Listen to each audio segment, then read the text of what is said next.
Om Shanti. Good morning. आज प्यारे मीठे बाप दादा के 30 जून 2023 के अनमोल महावाक्य सुनते हैं। मीठे बच्चे, इस पुरानी दुनिया पुराने मांडवे से अब दिल हटा लो, तुम्हें बाबा के पास वापस जाना है। इसलिए अपने घर को माना परम धाम को याद करो। प्रश्न, अपनी अवस्था अच्छी बनाने के लिए किस बात का बहुत बहुत ध्यान रखना चाहिए? अवस्था अपनी अच्छी बनाने के लिए उत्तर है भोजन का। सेंसिबल बच्चे अपने ही हाथों से योग में रहकर भोजन बनाएंगे और खाएंगे। अगर कोई बाबा को याद कर प्रेम से भोजन बनाएंगे और खाएंगे तो अवस्था भी बहुत अच्छी हो सकती है। बाबा की याद में भोजन बनाएंगे तो बाबा भी वासना लेंगे। सर्विसेबल बच्चों को बहुत फुर्त बनना चाहिए। हर प्रकार की सेवा अपने हाथों से करनी चाहिए। गीत है, मुझको सहारा देने वाले तेरा शुक्रिया। ओम शांति।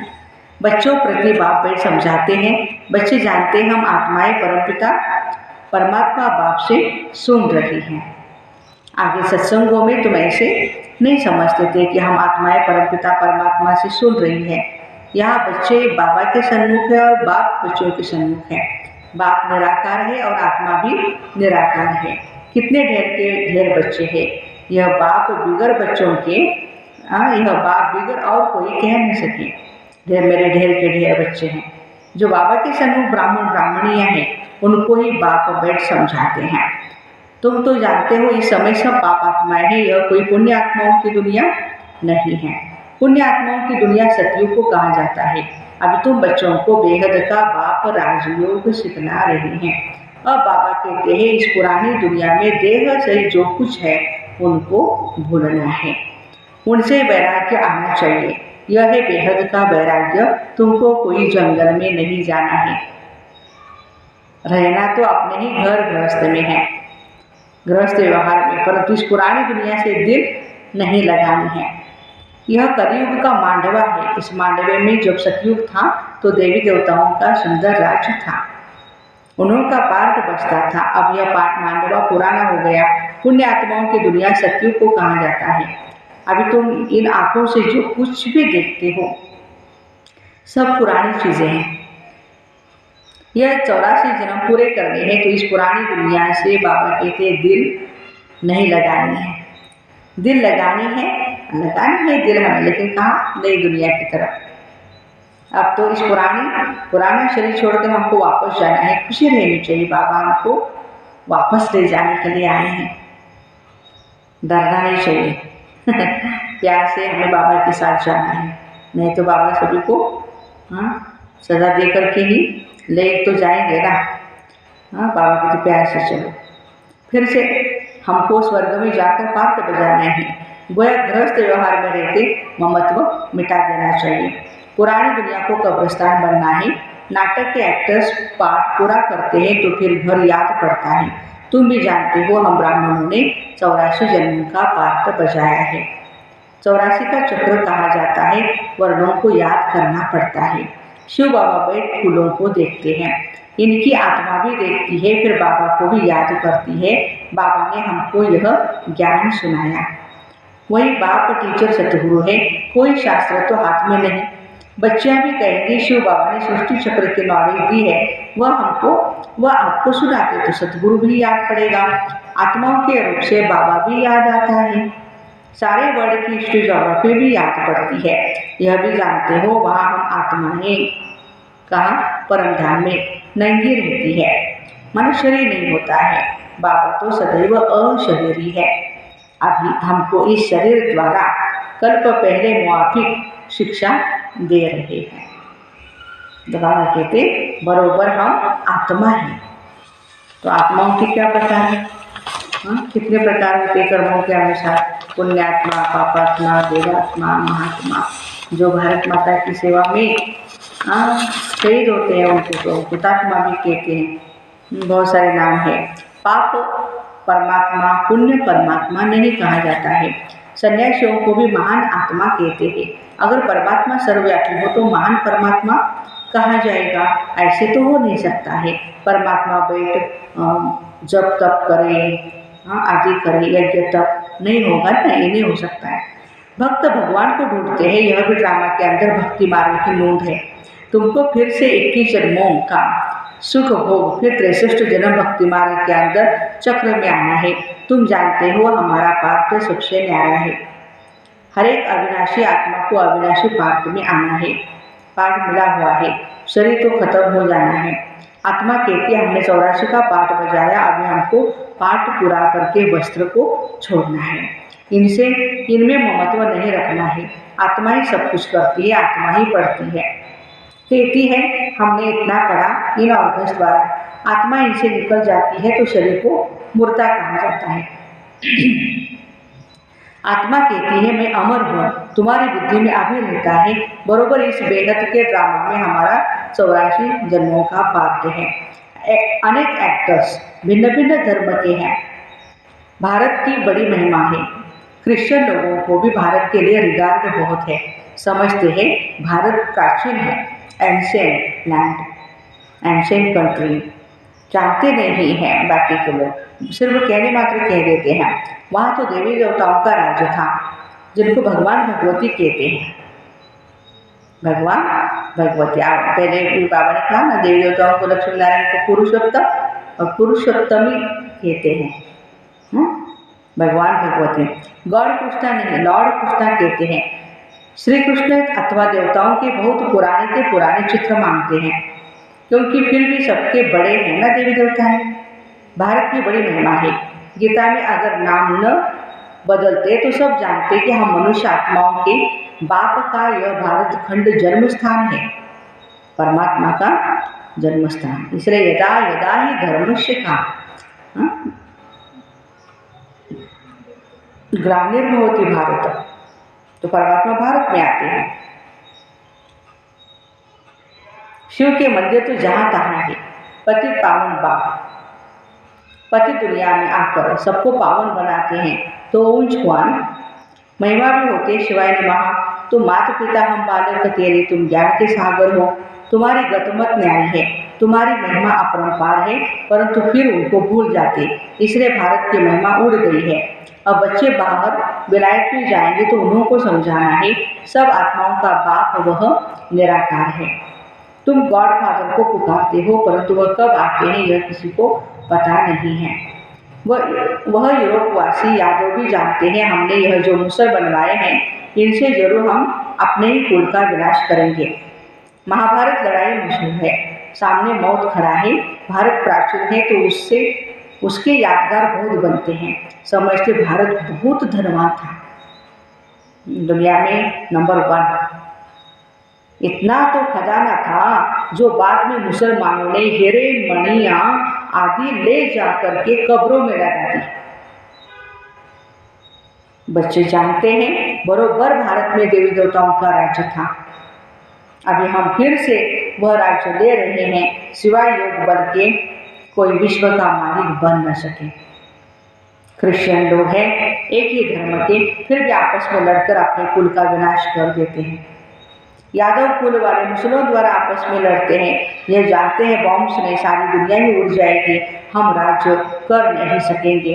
तुम जानते हो 2 बंदर आपस में लड़ेंगे और माखन तीसरा तक भारत को मिल जाएगा। तुम पुरुषार्थ कर रहे हो, अब तुम बच्चों को इस पुरानी दुनिया से वैराग्य आना चाहिए, क्योंकि जानते ये सब खत्म होने वाला है। याद एक बाप को ही करना है, कब्रिस्तान को क्या याद करना है। कब्रिस्तान खत्म हो फिर परिस्तान बनना है, नहीं तो सतयुग में इसी ही भारत में हीरे जवाहरात की खानियाँ थी, अब तो सब खत्म हो गई है। बच्चों ने साक्षात्कार किया कैसे विमानों में सोना आदि ले आते हैं, वह सृष्टि भी नहीं बनेगी। वहाँ कितने अच्छे अच्छे फल फूल होते हैं सतयुग में, हर चीज़ वहाँ बहुत फर्स्ट क्लास अच्छी होती है। गंध करने व दुख देने वाली कोई चीज़ें नहीं होती, इसलिए उसको स्वर्ग कहते हैं। तो अब एक ही साजन सब सजनियों को ले जाने आए हैं। शरीर तो सबके यहाँ खलास हो जाएंगे। यह होली का आदि सब यहाँ के ही उत्सव है, परंतु उनके महत्व का यथार्थ किसको पता नहीं है। रक्षाबंधन का भी उत्सव है, रावण को जलाने का भी उत्सव है, विजयादशमी। बाबा ने समझाया है सारी सृष्टि इस समय रावण का घर है। सब कहाँ बैठे हैं? शोक वाटिका में। कितने दुखी है, तो सबसे महत्व हमें मिटा देना चाहिए। अभी हम वापस घर जा रहे हैं, घर को ही हमें याद करना है। सतयुग में जब शरीर बूढ़ा होगा तब समझेंगे यह पुराना शरीर छोड़ नया लेते हैं। अभी तुम समझते हो हमको वापस जाना है, इसलिए देह अभिमान छोड़ना है। दुनिया इन बातों को नहीं जानती, कह देते आत्मा सो परमात्मा, परमात्मा सो आत्मा। बाबा समझाते यह सब झूठ है। अगर भक्त ही भगवान है तो फिर भगवान को क्यों अलग से याद करते हो भाई? पतित पावन तो एक निराकार बाप गाया हुआ है। कहते हैं मुझे तो पति दुनिया में ही आना पड़ता है, फिर इनको और तुम बच्चों को सबको पावन बनाता हूँ, सारी दुनिया को पावन बना करके वापस ले जाता हूँ। वहाँ परम धाम में सब आत्माएं पवित्र रहती है। फिर यहाँ सतो रजतमो में पास कर अंत में पतित बन पड़ी है। यह सब का अंतिम जन्म है। लक्ष्मी नारायण भी अब अंतिम जन्म में है। पतित पावन एक ही बाप है। ये सृष्टि चक्र को भी समझना बहुत ही सहज है। माताएं भी इस गोले पर अच्छी रीति समझा सकती है। सृष्टि चक्र इसमें सिर्फ बुद्धि की समझ चाहिए, चित्र पर समझाना बहुत ही सहज है। बाप बगैर यह नॉलेज कोई समझा नहीं सकते, और कोई पास यह चित्र नहीं है। इन चित्रों का बहुत बहुत मान होगा। बाबा कहते जो पढ़े लिखे हैं उन्हों को यह झाड़ त्रिमूर्ति का चित्र भेजो, विलायत में भी भेज दो। इनसे फर्स्ट क्लास सर्विस हो सकती है। रूबरू जाकर समझा सकते हो, यह भी नॉलेज है। कॉलेज में यह होनी चाहिए तो उन्हों को बेहद की हिस्ट्री ज्योग्राफी की नॉलेज मिले। जो ब्राह्मण कुल के होंगे उन्हों को तीर लग जाएगा। भिन्न भिन्न प्रकार के डायरेक्शन बाबा देते रहते हैं। बच्चों को कभी जोश आता है, फिर ठंडा सोडा वाटर हो जाते हैं। बड़ी बड़ी यूनिवर्सिटीज में बाबा कहते हैं यह चित्र दो। चित्र जाएंगे तब तो किसी को तीर लगेगा ना। विलायत के बड़े बड़े आदमियों को फ्री में दो। बेहद का बाप कहते हैं तुम फ्री दे सकते हो, परंतु ऐसे नहीं ट्राम या बस में जो मिले उनको देते रहो। क्यों? क्योंकि लायक भी होना चाहिए ना, नहीं तो फाड़ देंगे या कहीं पर भी फेंक देंगे। हाँ, तो बाबा कहते ऐसे नहीं, अच्छी तरह से नब्ज दे करके सेवा करो। इनमें बड़ी अच्छी नॉलेज है। बड़े बड़े दुकानों पर भी दे सकते हो। मेहनत बहुत करनी चाहिए ना। तो सर्विसेबल बच्चे सर्विस कर सकते हैं। हर एक की अपनी अपनी सर्विस है। माताओं को भी घर में सर्विस करनी है। चित्र उठा करके फिर प्यार से बैठ समझाना। छोटे छोटे बच्चों को चित्रों पर बताया जाता है ना। कोई 4 मास का बच्चा है, कोई 6 मास का बच्चा है, कोई 2 मास का बच्चा है। अब तुम्हारी बुद्धि में है 84 जन्म कैसे लेते हैं। अब ब्राह्मण बने हैं, फिर हम देवता बनेंगे, क्षत्रिय वैश्य शूद्र। ऐसे ऐसे अपने से बातें करनी है। तुम पारलौकिक बाप से बातें करने वाले हो। यह है विचार सागर मंथन करना। जितनी सर्विस करेंगे उतना ही इजाफा मिलेगा। तुम गॉडली सर्विस पर हो। बाबा कहते हैं भर गृहस्थ व्यवहार की संभाल करो, 8 घंटा इस सर्विस में लगाओ। तुमको बेहद का खजाना मिलता है। सारा दिन बुद्धि में यह स्वदर्शन चक्र फिरना चाहिए। 84 का चक्र याद आना चाहिए। ये बाबा कहते क्यों भूल जाता है?